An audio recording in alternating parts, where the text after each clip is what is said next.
Ya, apa itu yang negatif? Miskin, masalah miskin itu disebut negatif. Masalah sakit itu disebut negatif. Ketika ada kesempitan itu langsung negatif. Padahal secara teori, secara ilmu hakikat, masalah itu tidak negatif, netral. Yang negatif itu adalah psikis kita ketika kita nggak siap. Yang negatif itu mindset kita, cara berpikir kita ketika melihat sesuatu tadi. Oleh karena itu, pertanyaan bagi yang kemarin sesi pertama ikut, ya, itu saya kasih pertanyaan begini.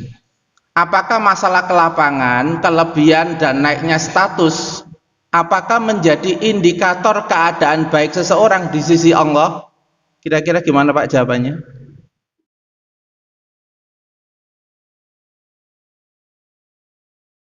Assalamualaikum warahmatullahi wabarakatuh. Alhamdulillahil wahidil qahar alladzi khalaqal jinna wal bashar. Asyhadu an la ilaha illallah wahdahu la syarikalah wa asyhadu anna Muhammadan abduhu wa rasuluhu la nabiyya ba'dah. Allahumma shalli wa sallim ala sayyidina Muhammadin wa ala alihi wa ashabihi wa man tabi'ahum bi ihsanin ila yaumiddin. Subhanaka la ilma lana illa ma 'allamtana innaka antal alimul hakim. Allahumma alimna ma yanfa'una wanfa'na bima 'allamtana wa zidna ilman wa amalan wa fikan fid din wa ja'alna wa iyyakum min ibadika sholihin. Allahumma inna nas'aluka khaira hadal yaum wa khaira ma fi wa khaira ma qabla wa khaira ma ba'da wa na'udzubika min syarri hadal yaum wa syarri ma fi wa syarri ma qabla wa syarri ma ba'da walhamdulillahi rabbil alamin. Bapak Ibu yang dimuliakan Allah Subhanahu wa taala, syukur alhamdulillah pada kesempatan pagi hari ini kita semua diberikan nikmat sehat, nikmat lapang, lebih-lebih lagi nikmat iman sehingga bisa hadir di tempat mulia ini. Semoga seluruh perjalanan langkah panjenengan semua ke sini semua dicatat sebagai amal soleh oleh Allah Subhanahu wa taala. Dan saya juga hari ini sangat bersyukur sekali setelah 10 tahunan saya tidak ketemu dengan murid saya. Nah, ternyata murid saya sekarang sudah jadi imam di sini. Alhamdulillah. Jadi beliau salah satu mahasiswa saya dulu ketika di STIS dan juga pernah ikut kajian waktu saya ngisi waktu di kampus. Ternyata alhamdulillah, moga-moga mahasiswa saya di sini moga-moga tambah berkah, bisa jadi ilmu yang bermanfaat bagi jamaah sekalian. Yang kedua, memang saya menyampaikan kepada Bapak Mariadi, topik dan materi yang saya sampaikan ini memang seputar psikologi Islam. Biasanya kalau saya ngisi itu duet sama istri karena istri itu bidangnya psikologi. Nah, cuma memang posisi istri ini sekarang masih di Jawa Barat, Sumedang, karena kita punya program 3 bulan ya di sana. Kalau di sana majelisnya majelis Senin, hari Senin. Jadi hari Ahad nanti saya balik ke Sumedang, dan sekarang memang istri masih di sana yang ngisi acara. Jadi materi-materinya memang saya sampaikan kepada Bapak Takmir, topiknya khusus psikologi Islam. Sehingga kalau materi yang pertama kemarin seri 1 itu topiknya adalah masalah itu netral, bukan bencana bagimu. Soalnya kebanyakan orang kalau ada telepon, "Papa ada masalah," itu langsung negatif. Kata masalah itu diidentikan dengan sesuatu yang negatif. Ya, apa itu yang negatif? Miskin, masalah miskin itu disebut negatif. Masalah sakit itu disebut negatif. Ketika ada kesempitan itu langsung negatif.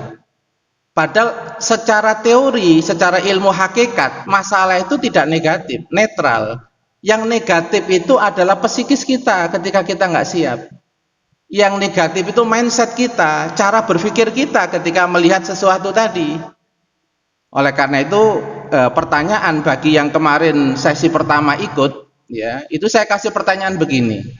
Apakah masalah kelapangan, kelebihan dan naiknya status, apakah menjadi indikator keadaan baik seseorang di sisi Allah? Kira-kira gimana Pak jawabannya? Alhamdulillah aku soge, berarti wis disenengi Gusti Allah. Alhamdulillah aku lo gak tahu loro, berarti Gusti Allah ku seneng aku. Kira-kira bener nggak Pak mikir begitu? Salah Pak. Untuk urusan material, jasadiyah, untuk urusan kemudian kekayaan, Allah tidak pernah beda-bedakan dan tidak menjadi indikator kemuliaan seseorang. Nabi bersabda, innang waha yu'tid dunya liman yuhib wa liman la yuhib. Allah itu ngasih dunia kepada yang dicintai dan yang tidak dicintai. Saya tanya panjenengan, wong muslim enten sing gerah, Pak, yang sakit, Pak? Ada. Orang non muslim? Ada. Ada nggak orang muslim yang jarang sakit, sehat terus, ada, Pak? Ada. Orang non muslim? Ada. Orang muslim kaya, ada, Pak? Ada. Orang non muslim atau muslim kaya, ada, Pak? Ada, nggak dibedakan. Allah itu Rahman.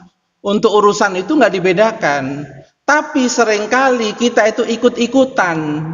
Yang ada di umum, kesannya kalau kaya itu dikatakan fa inna rabbi akroman, aku telah dimuliakan oleh Allah Subhanahu wa taala. Tapi kalau faqaddara alaihi rizqahu, kemudian dia mengatakan fayaqulu rabbi ahanan, Tuhan telah menghinakanku kalau aku sakit, kalau aku miskin, kalau aku sempit. Salah. Kalla, sekali-kali tidak. Yang menentukan buruk dan tidaknya bukan apa yang menimpa kamu, tapi yang menentukan baik dan burukmu di sisi Allah adalah sikap-sikapmu. Itu. Ini maksudnya apa, Pak? Kok di dalam agama dikasih begini? Engkau nek oleh sing enak, cik gak sombong sok-sokan. Engkau nek oleh sing gak enak, ojo putus asa, ojo ngedrop, ojo ngedon, biasae. Nabi Ayub ya loro. Nabi Muhammad ya dihina. Dihinanya seseorang beberapa kali itu bukan menunjukkan dia itu buruk. Atau dipujinya orang beberapa kali tidak menunjukkan orang itu langsung mulia di sisi Allah. Karena di sana ada fata morgana masalah. Di sana ada tipuan.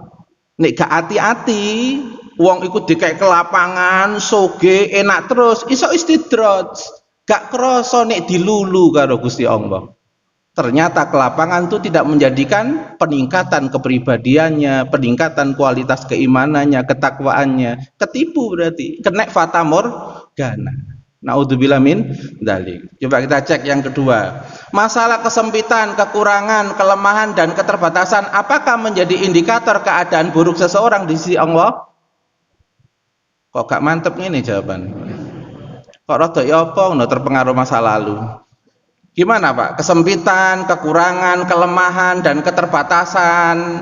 Misalnya sampai orang yang kena cacat, ada yang sakit sampai lumpuh. Apa itu menjadi indikator dia buruk di sisi Allah?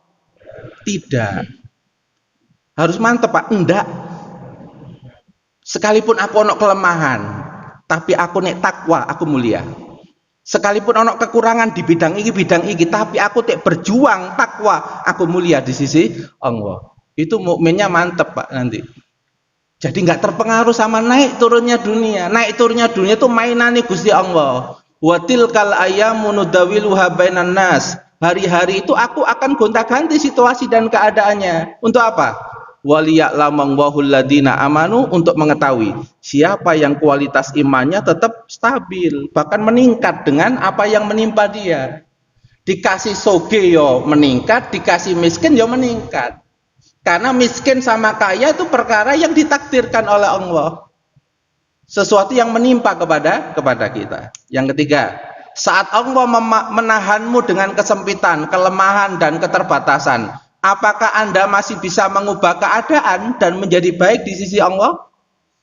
Oh, masya Allah, rotok mantap sing ketiga jawabannya. Alhamdulillah, wis mulai, Pak.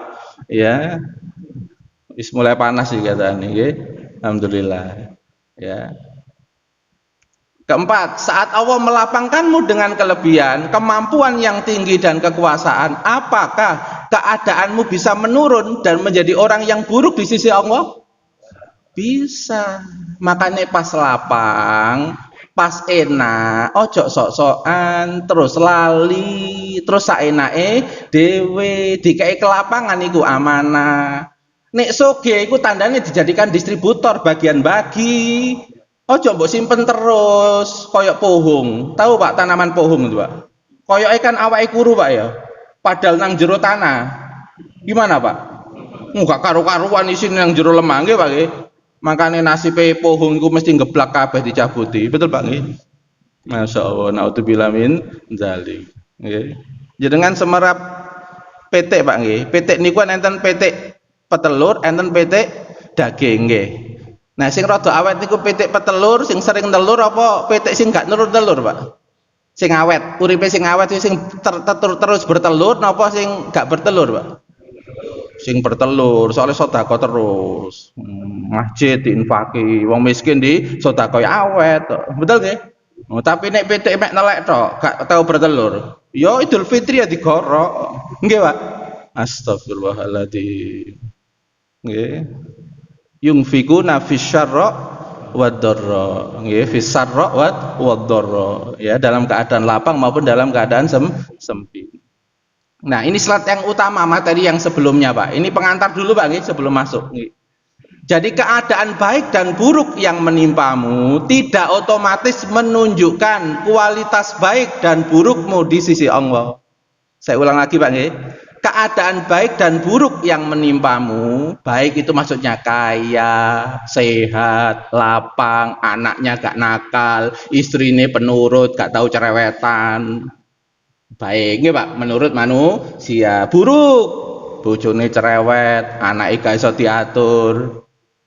Nggih. Itu kan kesannya nek bojone cerewet, anake gak iso diatur. Itu kesannya suaminya itu buruk di sisi Allah, bukan. Wali-wali Allah itu diantara cobaannya apa? Dikai istri cerewet. Wali-wali Allah itu. Cek apa? Sarana latihan. Di training melalui istri sing cerewet, kadang ngomelan. Nah, nek suaminya pinter, ya meneng. Nggih. Wali-wali Allah itu punya dua resep, Pak. Ning ngadep istri sing cerewet. Pertama iku meneng dirungokno pas dhek cerewet, gak ditinggal ngopi. Nek sampean ditinggal ngopi berarti sik gurung waline Gusti Allah. Ya, soalnya anak wong ate curhat, wong ate ngetokno gak enak, kok sampean tinggal. Ya engko anu Pak, sesi 2. Pas sampean mulai dinteni gitu. Enggak mari-mari. Nggih. Jadi kalau wali Allah itu kalau ada istri cerewet malah didengerin. Yang kedua, kalau minta sesuatu dia ngomong, "Iya, insya Allah." Meskipun gurung ono. Iya kan insya Allah nek diizinkan Allah ono. Gak pernah ngomong gak. Soalnya paham nek wong wedok diomongi gak, metutut. Itu membuat jengkel orang itu nanti masak lagi Pak. Jadi caranya begitu. Jadi makanya kemudian keadaan baik dan buruk yang menimpamu tidak otomatis menunjukkan kualitas baik dan burukmu. Yang menunjukkan kualitas itu adalah apa? Sikap-sikapmu, amal-amalmu ketika merespon perkara yang menimpamu. Nanti bisa dibaca di dalam surat Al-Anbiya ayat 35. Kesimpulan ini diambil, quote ini diambil dari surat Al-Anbiya ayat 35.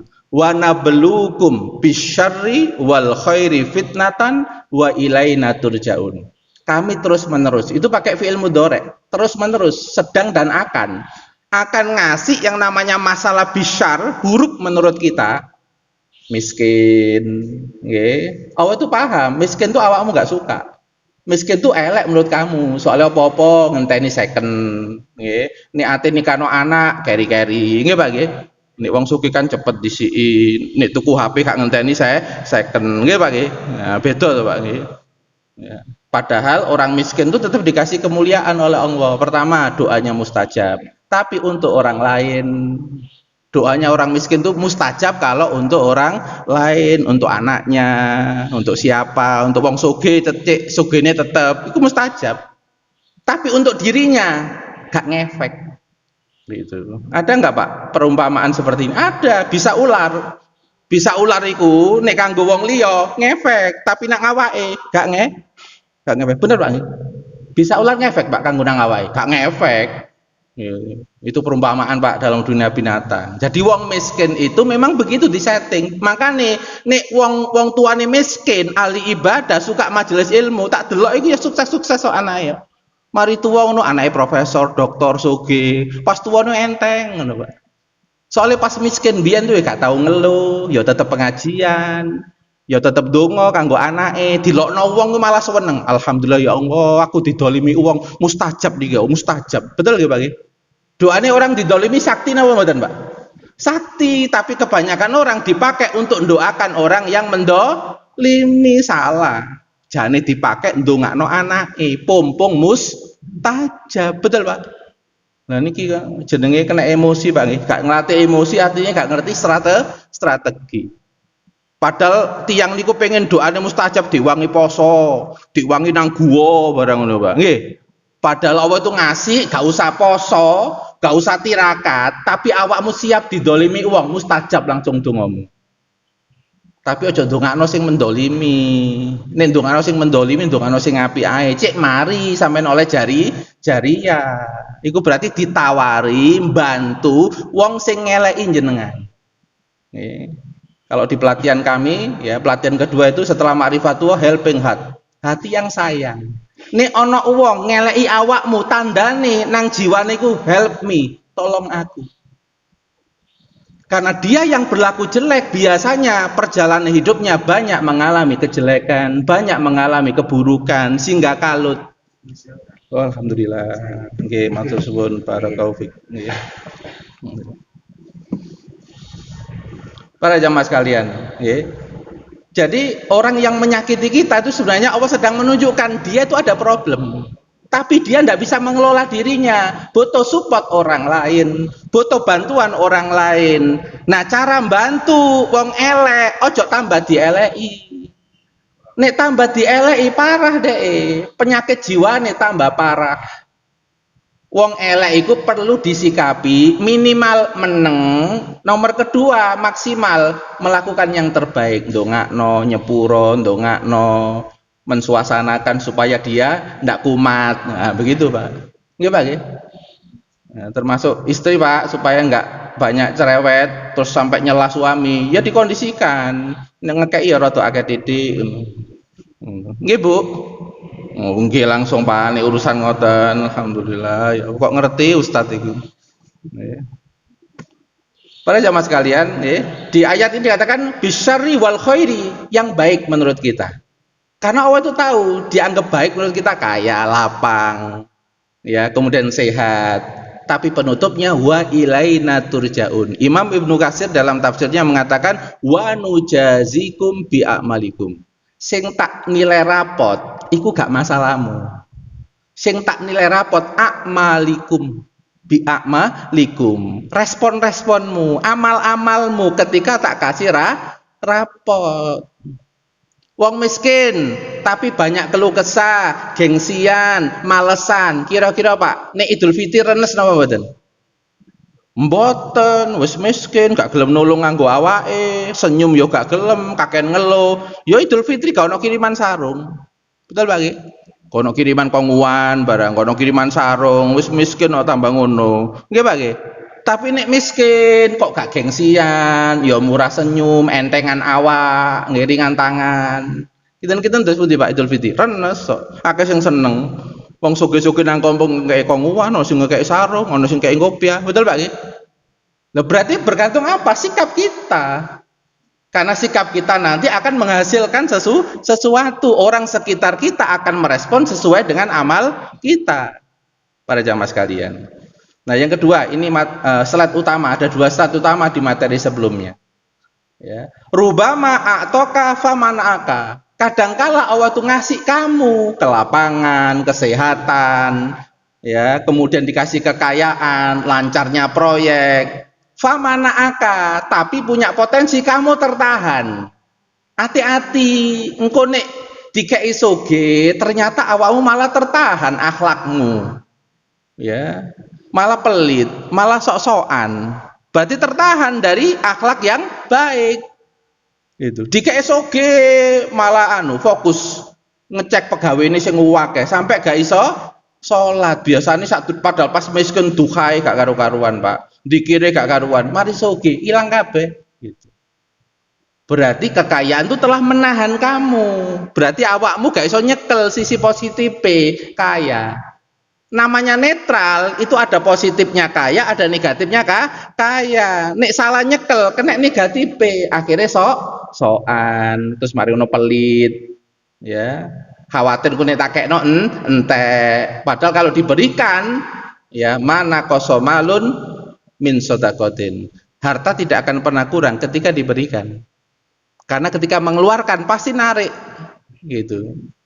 Jenengan saat ini tiup nafas, gitu. mesti narik meskipun jenengan gak nganggo anu, ada otot otomatis yang narik. Itu teori ketika saya di kedokteran fisioterapi diajari untuk ngajari orang yang kena asma. Orang nek kena asma terus ojo narik karo hidung, nyebul sih. Nyebul, engko narik dhewe dibantu sama otot-otot otomatis. Ojo kon narik teko hidung, nyebul. Nek nyebul mesti narik. Itu yang dipakai sama masjid mana itu Pak? Jogo Karian, pokoknya tak entek no duit nang masjid itu mesti engko infake teko meneh. Itu yang dipakai sama sana. Itu. Jadi mengeluarkan nanti mesti akan menarik, loh Pak. Nah orang sugih kan kadang-kadang ngoten Pak, hitung-hitungan. Padahal nih awakmu hitung-hitungan, Allah juga hitung-hitungan. Itu. Kalau kamu hitung-hitungan boleh, tapi jangan terpengaruh hitung-hitungan. Awakmu kena amnek emosi negatif. Terus awakmu dadi pelit, awakmu dadi khawatir. Sing ngatur donya kan aku. Aku kan Ar-Razzaq, aku kan Al-Basit. Nek wis mbok tunekno hak-hake, ojo khawatir, Allah gak turu. Allah iku sugih, gak lalian, ya loman. Nek dulur sampean wis sugih tapi lalian, gak oleh sampean. Nggih Pak nggih? Sugih tapi medit, ya gak oleh. Wong sifatnya menungso iku memang ada kekurangan. Tapi nek Gusti Allah gak ono kekurangan, ya gak lalian, urip terus, kekayaan gak pernah habis dan loman. Betul Pak? Berarti lu apik njaluk kerabat sing sugih napa njaluk Gusti Allah? Gusti Allah Pak nggih. Ibu-ibu kira-kira njaluk bojo napa njaluk Gusti Allah? Pas awal bulan niku lho kok gurung dikei, niku kira-kira njaluk Gusti Allah apa njaluk bojo? Bener, njaluk Gusti Allah. Oh nggih pun alhamdulillah Pak, nggih. Nggih.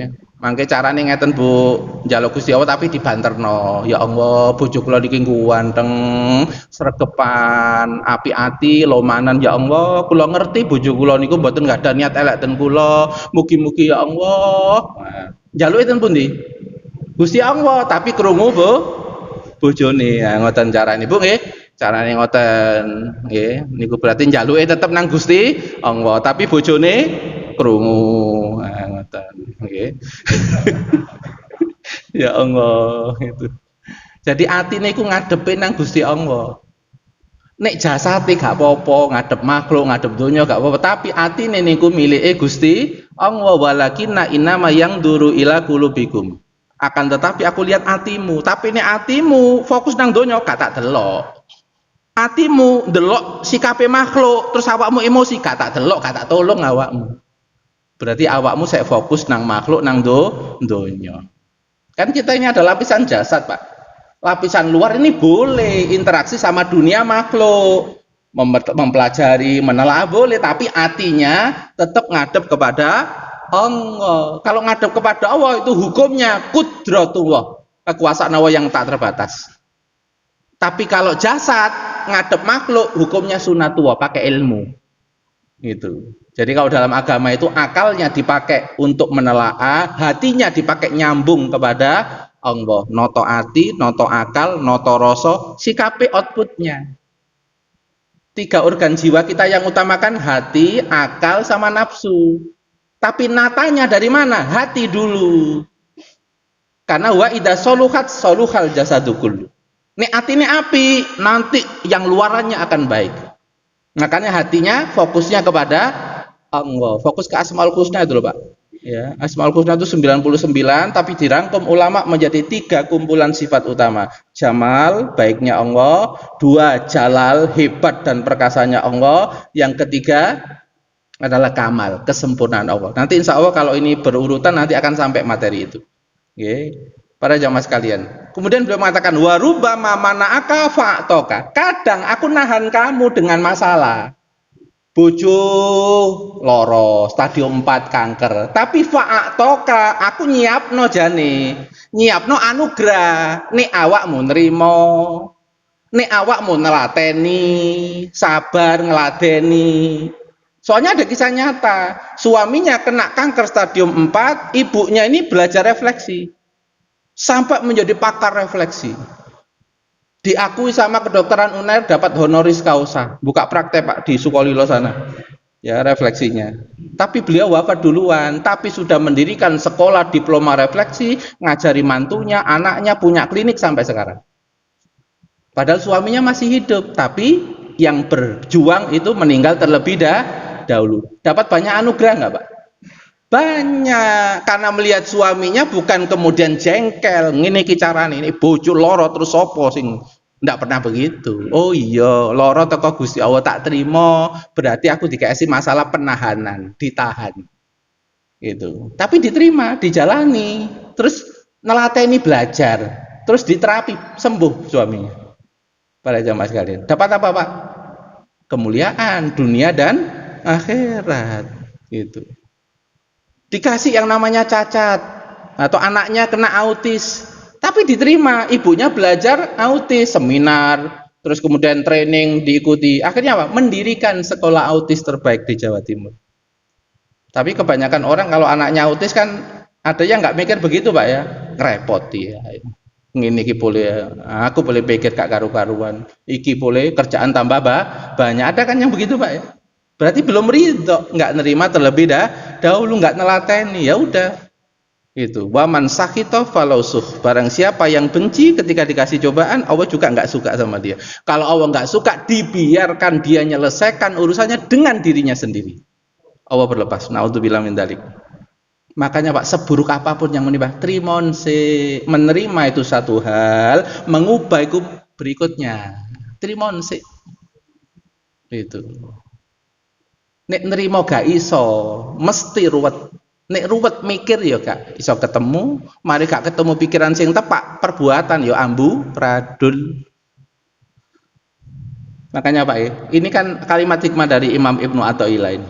Kalimat inti Pak, hakikat ini. Ke lapangan, nek gak hati-hati, iso nahan kamu, gak dapat akhirat.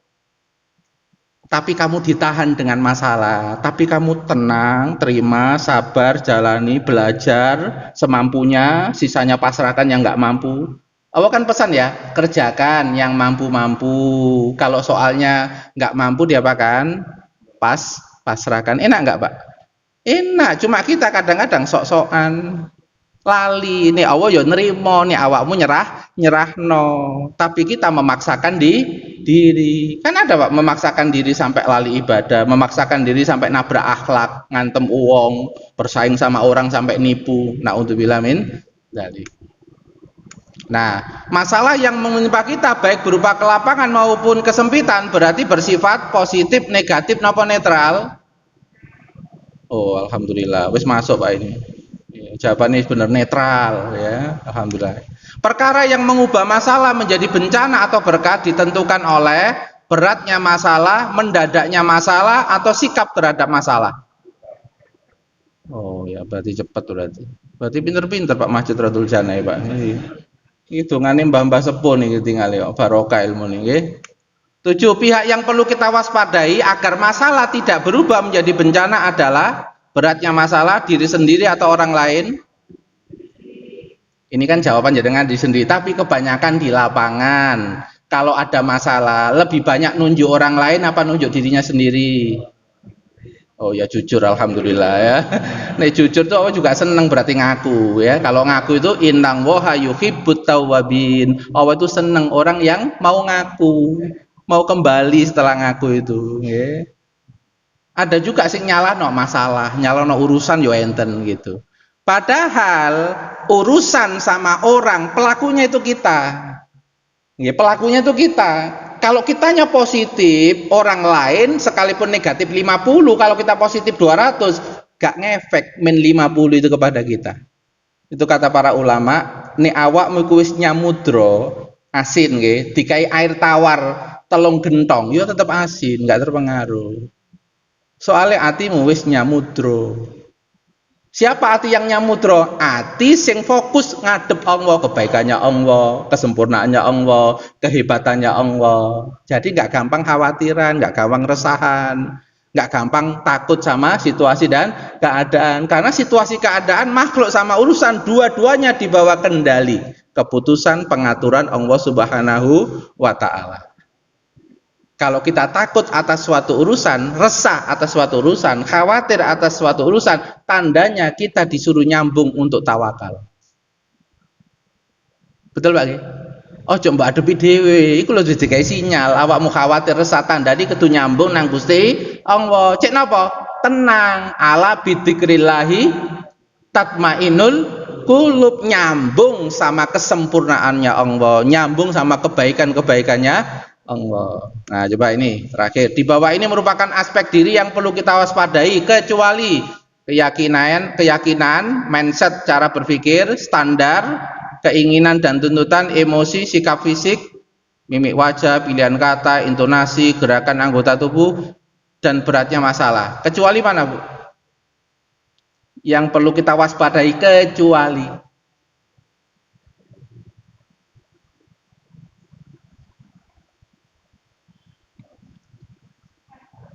apa? Beratnya masalah. Keyakinan kita perlu kita waspadai. Nek sampai kita suudon karo Gusti Allah, parah masalahnya, tambah parah. Karena Nabi sudah mengatakan, ana inda doni abdi bi, hadis qudsi ini, aku tergantung persangkaan hambaku. Indonna khairon, kalau yakinnya tetap baik, walaupun dunianya jatuh, makhluknya tidak karu-karuan, tapi dia tetap baik kepadaku, maka falahu, kebaikan akan segera mengarah kepada dia. Ya, kebaikan itu dalam makna apakah situasi keadaannya diubah oleh menjadi baik, atau kebaikan itu nanti disimpankan di akhirat, tetap menjadi bagian kehidupan dia. Wa indon nasarron, kalau dia nyangka buruk, ya, maka keburukan juga akan mengarah kepada dia.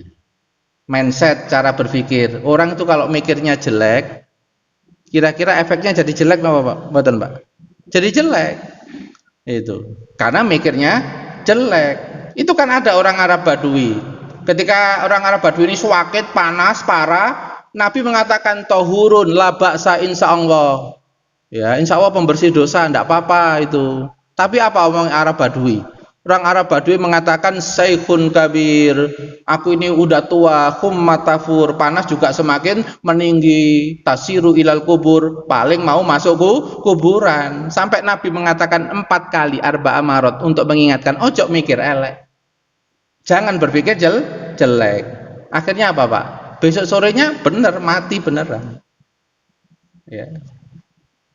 Itu terbukti waktu ada COVID itu, di rumah sakit ada anak muda masih kuat tapi ngenes, tapi ada orang tua kena diabetes tapi pasrah. Sing sihat maneh sinten? Wong tuwek kena diabetes tapi pasrah nang Gusti Allah. Pun pasrah jenengan, nek wayahe obat niki ngasih efek ke tubuh saya, jenengan kan an-nafi, yang memberikan efek manfaat jenengan. Yang memutuskan manfaatnya 80%, 70% jenengan. Mbok obate iku obat sing profesional apa enggak, sing nangani profesional apa enggak, kula mboten terpengaruh, sing model-model fisik-fisik pokoknya madhep jenengan lah. Nafi, an-nafi, karena paham awal itu an-nafi. Itu. Ya sehat Pak. Malah yang muda malah mati. Meninggal dunia. Makanya disuruh jaga. Cara mikirnya tidak boleh salah. Standar, enten mau betul Mbak, standar berpikir yang salah ada. Pokoknya ono duit ya pengen ya turuti, pompong nang donya. Iku ketokane kan bener Pak mikir begitu. Tapi akan salah kalau nggak bisa ngukur. Awakmu pendapatannya mek 2 juta, keinginanmu 4 juta, mbok turuti terus, entek awakmu. Betul Pak? Imam Ali kan mengatakan, ya, mahalakam ru'un ya'rifu qadra nafsi, tidak akan rusak kehidupan seseorang kalau pintar mengukur kapasitas dirinya. Nah itu kan standar Pak, standar yang dipakai sebagai acuan itu keliru, akhirnya tindak tanduknya keliru. Maka perhatikan standar-standar gitu. Kayaknya kalau kaya itu nama baik, nek miskin itu nama buruk, itu standar itu dihapus. Wong sing ngatur kaya miskin bukan saya kok, takdirnya Allah. Bahkan dalam hadis riwayat Ahmad dikatakan ajaban lil mukmin la yaqdillahu lahu syai'an illa khairan, tidaklah Allah mentakdirkan baginya illa khairan, kecuali baik. Karena semua yang keluar dari sisi Allah bagi orang beriman nggak ada yang buruk. Karena Allah itu zat maha baik, kebaikannya melebihi murkanya. Betul Pak? kebaikannya itu melebihi murkanya. Ya, Bismillahirrahmanirrahim, bukan Bismillahil muntakim. Ya, bukan Allah yang punya kemampuan menyiksa, enggak, tapi Ar-Rahman Ar-Rahim didahulukan. Makanya kalau maksiat beberapa kali menghadap pada Allah saja, taubat aja, mau 1 juta kali taubat aja. Betul, Pak? Wong Allah itu Maha penerima tobat. Gitu. Okay. Nah, ini Pak yang kemarin ya. Nah, sekarang seri 2. Ya, seri 2 ini judulnya masalah adalah sunatullah kehidupan. Ya, ini karena waktunya nggak cukup Pak sampai yang ujian. Nanti kelihatannya pertemuan berikutnya, okay? Masalah ini sunatullah kehidupan. Jadi cara berpikirnya masalah itu sunatullah, ya. Allah Subhanahu wa taala itu sudah ngasih informasi di dalam surat At-Tolak ayat 12. Allah menciptakan langit yang 7, bumi yang 7. Kemudian perintah-perintah Allah itu akan terus menerus, ya, akan terus yatanazzalu. Kalau menggunakan tafa'ala ya tafa'alu itu turunnya terus-terusan.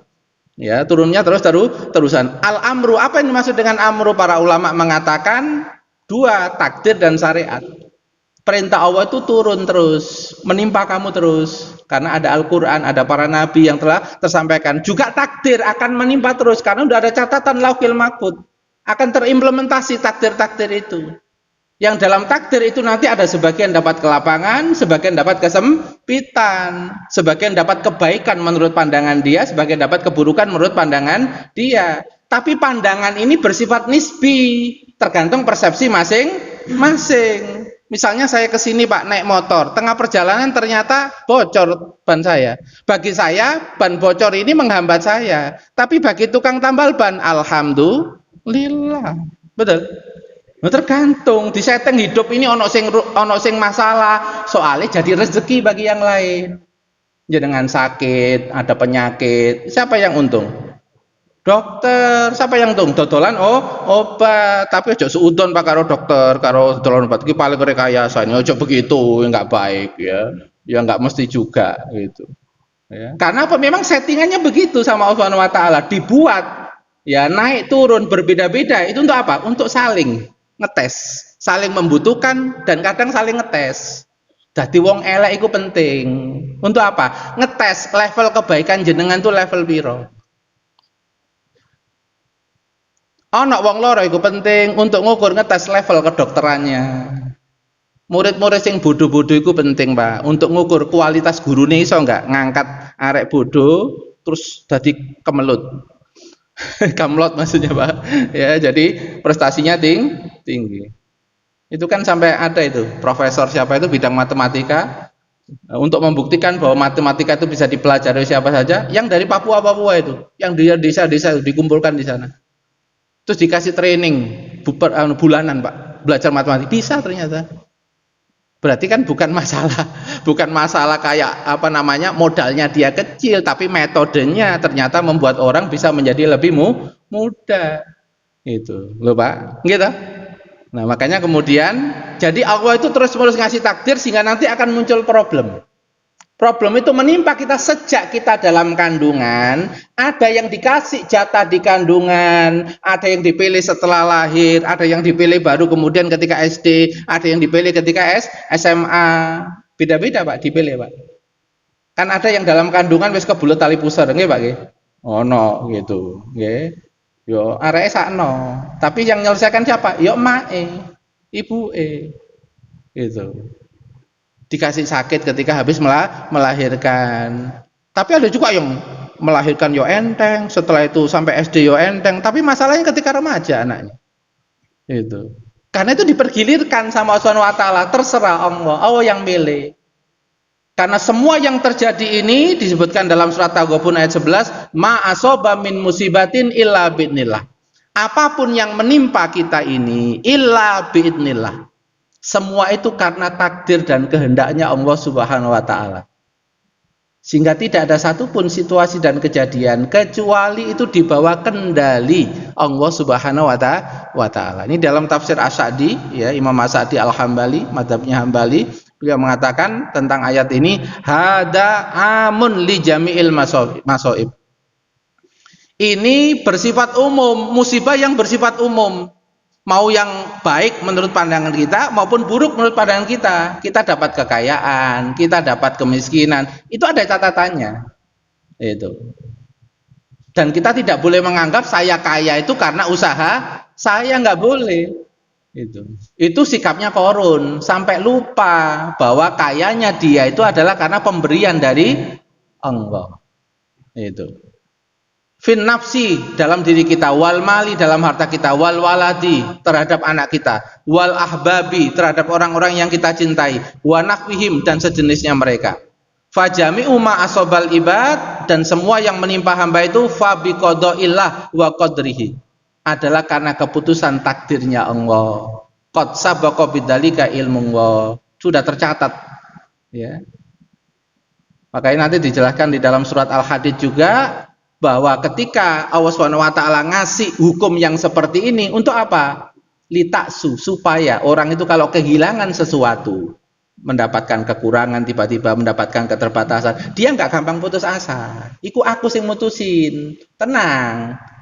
Nek wes tak kayak kekurangan, aku kan punya al-fadlu, kelebihan. Ayo jaluo, bersandaro, tapi ngaku sih ana doif wa anta qawi, saya lemah ya Allah, jenengan maha kuat. Pas lemah ngaku sih.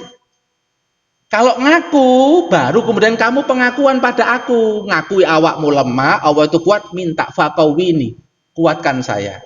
Ana mutahayyir, saya bingung ya Allah, wa antal hadi, engkau yang maha memberi petunjuk, tunjuki saya dalam urusan ini.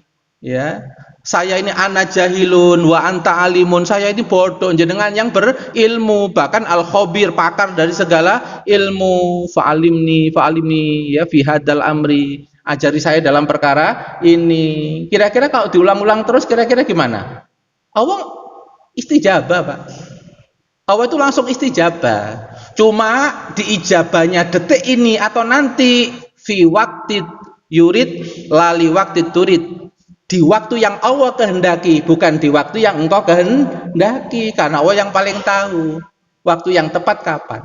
Nabi Musa itu sudah berdoa agar Fir'aun itu dihancurkan, tapi hancur setelah berapa tahun? 50 tahun. Supaya tetap ada dakwah. Ya, bahkan disuruh dakwanya pakai lemah lembut kalau orangnya preman sadis. Jadi model pimpinan preman sadis jangan pakai gaya kasar, pakai gaya lembut lain. Fakula lahu qaulal layina. Harun, Musa berkatalah kepada Fir'aun dengan perkataan yang lembut. Lembut tapi isinya tetap benar. Pembawaannya lembut tapi isinya benar. Makanya kalau ada para habaib itu masuk istana, tapi dengan pembawaan yang lembut, itu sebenarnya dalam rangka agar dakwah Islam tetap bisa masuk ke sana. Karena Allah tidak pernah tahu, kita tidak pernah tahu kapan hidayah itu masuk. Itu. Nah, nanti kalau pakai gaya yang kenceng semua, Pak. Ya, makanya oleh para ulama ono sing kenceng gak popo, tapi ono sing bagian lembut. Kenapa perlu kenceng? Agar kebenaran itu tidak samar. Perlu lembut karena ada orang-orang yang tidak bisa menerima kebenaran, atine keras, atine kasar. Nek keras kasar harus banyak dapat kelembutan. Gitu. Jadi ini sebenarnya adalah saling menyempurnakan, bukan dikotomi. Gitu. Jangan dibenturkan. Yang benturkan itu kan YouTube. Dan YouTube itu ada timnya. Kenapa kita ini menggunakan data sekunder? YouTube kan data sekunder. Kita nggak tahu langsung, kita nggak ngerti langsung kapan dibuat video itu, mana detik-detiknya. Maka hati-hati, jangan langsung ngambil dari YouTube lalu kita share. Ini secara ilmiah begitu. Ya, bukan kita nggak semangat, nggak begitu, Bu. Ya, kita harus tahu proporsinya. Ya. Nabi juga mengajarkan tentang kelembutan. Nabi juga mengajarkan gagasan dua-duanya ini harus ada yang menonjol di kalangan para ulama. Untuk apa? Yang tegas supaya kebenaran tidak samar. Betul, Pak? Yang lembut supaya hati-hati orang yang kasar itu bisa semakin lembut sehingga bisa mudah menerima kebenaran, dan orang nanti tidak menjauh dari syariat. Fabima rahmatim minallah, dan karena rahmat Allah kepada Muhammad, lintalahum, engkau mampu berlembah lembut kepada mereka. Wa in kunta faddon ghalidul qalbi lang faddu min haulik. Kalau hatimu kasar, kaku, gaya pembawaanmu kasar, kaku, keras, mereka akan memencar, mereka akan menjauh dari kamu.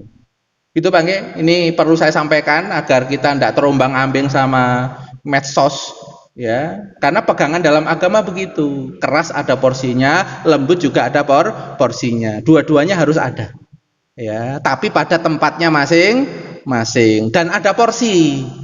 Jangan keras sampai kemudian mengarah kepada personal atau mengarah pada kelompok. Jangan. Kerasnya itu dalam penyampaian, ini loh al-haq, perintah Allah. Jangan ke bawah ini organisasinya ini, jangan ke bawah ini personnya begini. Jangan. Gitu. Karena agama itu tidak mengajari untuk nunjuk-nunjuk person dan nunjuk-nunjuk kepada organisasi. Ya, maksudnya apa? Tidak boleh terlalu menonjol dalam perkara itu. Kalau mau perkara itu menonjol harus private. Harus private, Pak. Private itu Pak, berduaan. Ya, berduaan ya. Kalau sudah mengarah kepada yang personal atau organisasi, berduaan. Ya, karena organisasi itu juga orang awam, orang ini kaidahnya. Kalau kaidah ini nggak dipakai ya hancur Pak Indonesia. Makanya ulama-ulama itu ada yang tetap menggunakan jalur-jalur yang lembut itu sebenarnya penyeimbang. Ya, jangan disudoni Pak ya. Jangan sudoni seperti Habib Lutfi bin Yahya, ada Habib-habib yang muridnya Habib Umar bin Hafid, itu jangan disudoni. Beliau itu pakai jalur-jalur yang begitu. Ya, tapi ada jalur yang Habib Rizik macam-macam punya jalur masing-masing. Jangan dibenturkan.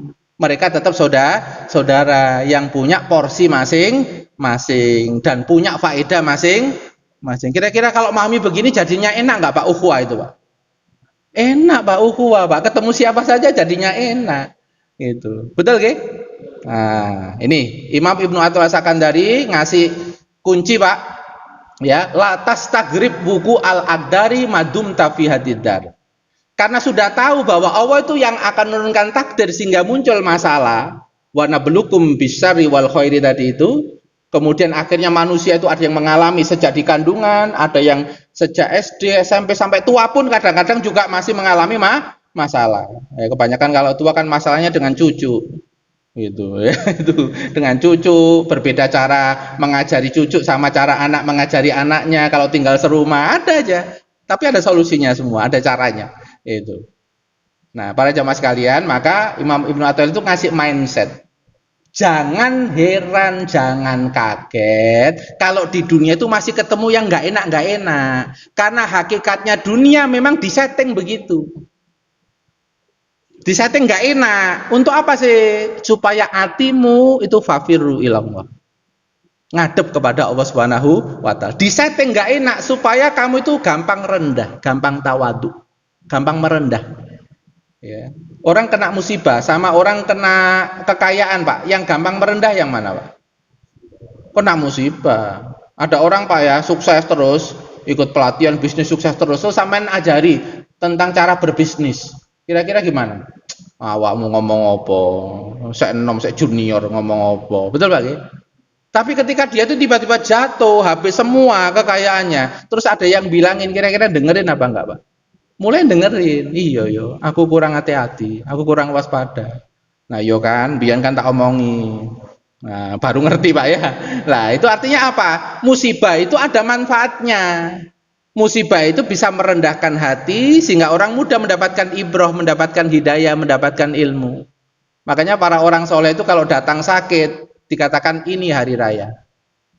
Ya, ulama orang soleh ini hari raya. Karena ini waktunya nafsu itu diikat dengan musibah sehingga dia nggak liar, sehingga akal dan hati saya ini lebih banyak berfungsi.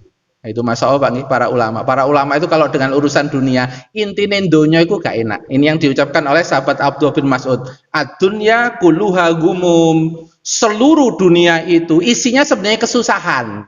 Intinya donya itu susah. Tapi kalau kamu dapat kelapangan kesenangan, itu bonus. Kira-kira beda enggak Pak dengan orang yang kalimatnya terbalik? Donya itu isinya seneng, tapi nek kena gak enak, itu jenenge jenenge apa Pak? Musibah. Itu pakai yang pertama itu lebih selamat. Kenapa? Karena dia akan lebih siap. Ibaratnya apa? Wa tu'minu bil qadari khairihi wa syarrihi. Dia itu lebih siap dengan takdir yang buruk-buruk karena mindsetnya sudah siap dengan yang buruk-buruk. Betul Pak? Tapi kalau pakai kaidah yang tadi, intinya dunia itu ya seneng, lapang. Berarti dia siapnya dengan takdir yang enak. Pas kena ndak enak, drodok. Betul Pak? Masa Allah, saya baca para ulama itu kalau punya mindset itu pinter Pak, langsung diambil yang paling mendasar. Ya. Jadi setelah membaca kitab Al-Hikam itu akhirnya tambah lapang. Ternyata dunia itu intinya susah, tapi ini pas enak itu bonus DP. DP nang dunia. Soalnya apa? Di dalam hadis Sahih Muslim dikatakan Allah tidak pernah menyia-nyiakan kebaikan hambanya. Untuk orang Muslim diberikan di dunia semuanya. Misalnya ada orang non Muslim berbakti sama orang tuanya, rezekinya ya renes. Ya, non Muslim Pak, penjahat Pak ya. Tapi baik hati pada orang tua, jarang kecekel loh Pak karo polisi.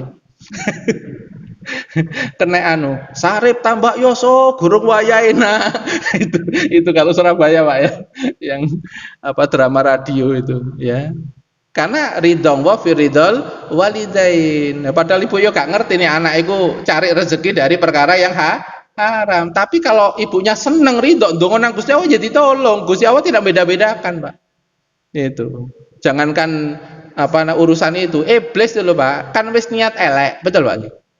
Ini kok berdoa nggak kepada Allah? Berdoa minta, ya Allah panjangkan umur saya. Saya nanti akan mau menyesatkan ini keturunan Adam. Betul Pak? Dikabulkan nggak Pak? Dikabulkan. Maka dikabulkan doa itu tidak menjadi indikator baik dan buruknya seseorang di sisi Allah, kata para ulama. Karena ada jenis orang itu dikabulkannya doa beberapa kali tapi malah menjadi istidraj buat dia. Hati-hati Pak ya. Jadi ada standar-standar yang kalau kita nggak detail, nggak rinci, kadang-kadang kita ini jadinya apa? Waduh, aku ndonga aku bolak-balik kabul ya. Oh, berarti Gusti Allah seneng karo aku. Hati-hati. Nek bolak-balik kabul kok omongan sampean tambah sakar PDW, pribadi ini sampean kok tambah ngedrop. Wah, itu bisa jadi istidroj. Itulah yang dinamakan harus waspada. Yang diwaspadai siapa? Diri kita sendiri. Gitu. Maksudnya apa? Sudah keluar nggak pikiran kita yang baik, keyakinan yang baik, emosi yang baik, itu sikap-sikap yang baik. Kalau udah keluar berarti semua yang keluar dari lapisan diri kita baik semua, lapisan fisik baik, lapisan nafsu baik, lapisan pikiran baik, lapisan hati baik. Kalau seperti ini, masya Allah, ya ayat Tuhan nafsul mutmainah, irji'i ila rabbiki radiyatam mardiyah. Para jamaah sekalian. Nah, bila masalah merupakan sunnatullah kehidupan, apakah ketidakmauan kita terhadap masalah akan mengakibatkan masalah hilang atau berakhir? Saya ulang, apakah ketidakmauan kita terhadap masalah yang menimpa kita, aku gak gelem masalah ini, gak gelem aku miskin, gak gelem, apakah dengan begitu miskin itu hilang? Enggak. Ya. Apakah kebencian kita terhadap masalah membuat masalah pergi meninggalkan kita? Aku gak seneng ini ono tonggo gitu, mestinya latu omongane gak usah dicekel loh. Aku padahal harus pindah beberapa kali, mesti ketemu tonggo model koyo ngene iki, aku pindah-pindah terus. Ono wong model ngene iki. Benci, Pak. Ya. Aku pindah masjid pindah. Kok ono iku tandane awakmu iku diincer karo Gusti Allah. Nang adepono, nah belajar jurus kendali emosi, cek dadi ahli sabar. Apa ayatnya? Surat Al-Furqan ayat 20. Ono ayate, Pak. Wa ja'alna ba'dakum li ba'din fitnatan, kami jadikan sebagian untuk sebagian yang lain fitnatan, batu ujian. Atas birun, maukah kamu berlatih sabar? Maukah kamu berlatih mengendalikan emosi? Ojo mblayu karo masalah, ojo mblayu karo masalah, ojo jengkel. Nek masalah mbok jengkeli, gak tambah mari, tambah parah nang awakmu iso kena loro gara-gara murang-muring terus. Loro apa nek wong sering murang-muring? Iso jantungan, iso sering pusing, iso stroke barang kakek murang-muring. Itu karena psikis itu berefek pada fisik, fisik juga berefek pada psikis. Psikis berefek pada pikiran. Gak tambah pinter sampai nek sering murang-muring. Itu. Ini kurang 2 slide Pak nggih. Ya, enggak apa-apa nggih, salat suruknya mundur dikit enggak apa-apa nggih. Kalau nggak dapat suruk, Pak, kalau jenengan sudah biasa suruk, tetap dihitung jenengan dapat suruk karena mendahulukan majelis ilmu. Ya, karena ini yang lebih afdol. Ya, jadi jangan khawatir, waduh Ustaz rek gak dapat salat suruk rek. Nah, ini materi guru nih. Dan majelis ilmu itu lebih tinggi. Mikirnya begitu. Soalnya kemarin waktu di Sumedang itu ada klien, Pak, orangnya umur 70-an, Masya Allah ibadahnya, puasa, sholat, tahajud, enggak berhenti-berhenti. Terus kena sakit. Nah, beliau itu kena emosi negatif di mana? Aku kok loro, berarti aku gak iso ibadah. Beliau belum dapat ilmu, kalau loro terus sampai gak iso tahajud, sampai gak iso poso, sampai gak iso nyaman melakukan ibadah yang lain gara-gara sakit, dikira amalan kemarin terputus. Amalan kemarin tidak dikasih pahala sama Allah. Padahal kalau sudah terbiasa sebelum sakit itu tahajud, terus gara-gara sakit 2 bulan itu dia nggak tahajud, dia tetap dicatat sebagai orang tahajud selama 2 bulan itu karena sakitnya. Ada hadisnya Pak, orang yang musafir, orang yang sakit, lalu dia tidak bisa melaksanakan wiridnya, kebiasaan hariannya, sunahnya, tetap dicatat sebagai ahli di bidang itu. Karena dia bukan meninggalkan apa adanya, tapi karena berbenturan dengan kewajiban yang lebih utama, agenda yang lebih utama. Ini kan dengan ilmu Pak bisa dijawab. Soalnya masalah ini juga pernah menimpa anaknya Imam Ahmad bin Hambal. Ketika Imam Syafi'i datang ke rumahnya Imam Ahmad bin Hambal, Imam Ahmad itu kan sholat tahajudnya nggak berhenti-berhenti Pak, banyak Pak. Nah gurunya Imam Syafi'i datang. Ternyata ketika bermalam di Imam Ahmad bin Hambal, nggak kelihatan Imam Syafi'i itu tahajud. Ya, setelah Isya beliau berbaring, setelah itu kemudian subuh tanpa wudhu langsung sholat subuh. Nah, anaknya kan bingung, terus tanya. Terus akhirnya Imam Ahmad bin Hambal tanya, jenengan tadi malam kok begitu? Apa jawaban beliau? Aku sejak habis Isya itu tidak tidur sama sekali. Saya berbaring itu sambil menyelesaikan 72 persoalan fikih. Kalau orang tahajud itu kebaikan untuk dirinya. Kalau menyelesaikan 72 persoalan fikih itu jadi ilmu bermanfaat bagi banyak orang. Jariahnya banyak mana? Itu disadarkan Pak dengan ilmu. Ya. Maka dengan ilmu itu orang itu akan nanti menjadi lembut, tidak gampang suudon, tidak gampang menyangka yang jelek-jelek karena ada ilmunya. Ya. Bapak punya ibu siang-siang hari Senin masakkan. Ya, telepon juga jenengan. Nah, ke rumah ya aku masakno, tapi jenengan biasa puasa Senin Kemis. Kira-kira puasa Senin dipertahankan apa moka, Pak? Moka. Karena pahala yang paling afdol itu membahagiakan orang. Ya, membahagiakan orang, apalagi ini ibunya. Terus puasa sunnah gimana? Tetap dapat pahala puasa sunnah meskipun dibatalkan duhur. Karena pembatalannya itu karena mengambil amalan yang lebih afdol, bukan gara-gara kemudian untuk pinggir jalan ono es cao. Masya Allah. Ini kan dengan ilmu Pak, gitu. Karena dengan ilmu akhirnya kita lapang melihat orang dengan pandangan yang lebih luas, gitu. Jadi apakah kita bisa memilih masalah hidup kita? Enggak. Jadi kita enggak siap, tiba-tiba ada masalah. Itu masalah enggak jadi kasihan Pak pada kita. Enggak bisa kasihan masalah itu. Cuma kalau kita pengen dapat masalah yang kita siap terus, ada doanya. Ya, doa pertama di Al-Qur'an, Rabbana wala tuhammilna ma la taqata lana bi. Membiasakan doa itu supaya enggak dapat mendadak yang enggak siap. Ya, jangan kau bebankan kepada kami perkara masalah yang kami enggak mampu. Berarti apa? Antara soal sama kemampuan di sini lebih berat soalnya. Itu. Padahal ketika berat itu enggak apa-apa juga sih. Kita juga bisa pasrahkan kepada Allah. Atau doa yang lain pagi dan sore, Allahumma inni as'aluka min fujatil khair, saya minta mendadak enak, wa a'udzubika min fujatis syarr, saya berlindung dari mendadak tidak enak. Itu doa pagi dan petang. Itu boleh pakai doa itu. Kalau nggak doa itu kok tiba-tiba dapat mendadak yang nggak enak, ya nggak apa-apa juga. Karena Allah itu zat yang maha baik. Tidak siapnya kita berarti kita disuruh mencolot, melompat untuk fight-nya naik. Soalnya ini gak diwantem dadak ngono iku gak sadar ya. Itu. Allah itu paham iki mentalnya sejak cilik gak dilatih bapak ibu misal tak gedak kae karo masalah sing mantep cek kemudian apa? Jadi wong sepundhen riyen orang tua itu. Cek moncor ya. Pikiran cek moncor ya, batinnya supaya bangkit. Jadi dengan sunatullah yang pasti terjadi, maka kita seharusnya menerima atau menolak masalah? Menerima. Menerima itu bahasanya ridho, Pak. Ya. Karena ridho itu nanti kalau kita sejak masalah datang kita nerima dulu, ada dua potensi. Yang pertama, ya, masalah segera mereda, atau yang kedua, masalah itu cepat selesai. Kenapa begitu? Karena penerimaan terhadap masalah akan meredakan emosi negatif. Yang membuat parah masalah yang kita terima itu adalah bukan masalah itu, tapi emosi negatif yang masuk dalam masalah itu. Betul nggak, betul, Pak?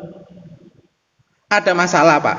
Ya, kita tidak bisa kunjungan ke pesantren gara-gara ono pandemi COVID.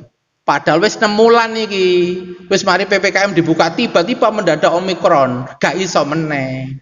Omikron diinformasikan cepat penyebarannya. Ibunya kan muncul resah, panik. Betul lagi?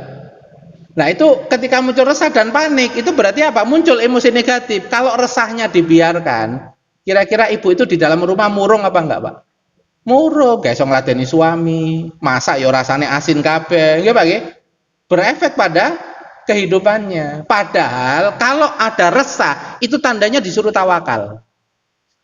Kan dikasih tahu awakmu gak iso ngurus anakmu, meskipun anakmu itu adalah orang yang kamu cintai. Kok gak pasrahno aku? Aku kan iso ngatur.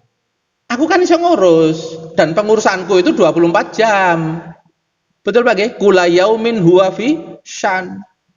Setiap hari itu awas itu sibuk mengurus makhluknya itu. Betul nggih? Tergantung, kalau kita minta anak kita diurus oleh Allah ya diurus.